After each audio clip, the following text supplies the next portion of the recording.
ఎంతో టేస్టీగా మెత్తగా ఆరోగ్యకరంగా రాగి రవ్వ ఇడ్లీని ఎలా ప్రిపేర్ చేసుకోవచ్చో చూసేయండి. ఈ ఇడ్లీ కోసం గిన్నెలోకి 1 కప్పు మినపగుళ్ళని, పావు కప్పు సగ్గుబియ్యాన్ని వేసేసుకొని శుభ్రంగా కడిగేసి 5 గంటల సేపు నానబెట్టుకోవాలి.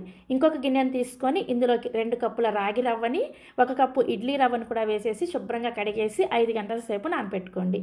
5 గంటల తర్వాత మినపప్పు సగ్గుబియ్యం చక్కగా నానిపోయాయి. అదేవిధంగా మనం ముందుగా నానబెట్టుకున్న ఈ రాగి రవ్వ, ఇడ్లీ రవ్వ కూడా చక్కగా నానిపోయాయి.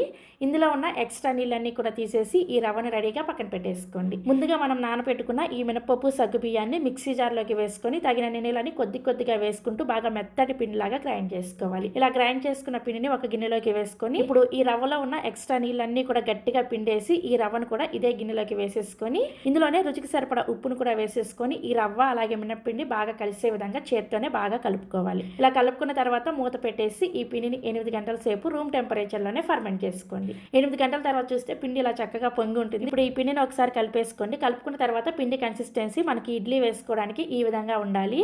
ఇప్పుడు నెయ్యి రాసుకున్న ఇడ్లీ ప్లేట్లోకి మీరు రెగ్యులర్గా ఇడ్లీ ఎలా పెట్టేసుకుంటారో అదే విధంగా ఇడ్లీ పెట్టేసుకొని ఈ ఇడ్లీ ప్లేట్లని ఇడ్లీ స్టాండ్లో సెట్ చేసేసుకొని బాగా మరుగుతున్న నేలలోకి ఈ ఇడ్లీ స్టాండ్ని పెట్టుకోండి. పెట్టేసుకొని మూత పెట్టేసుకొని 10 నిమిషాల పాటు హై ఫ్లేమ్లో ఉడికించుకోవాలి.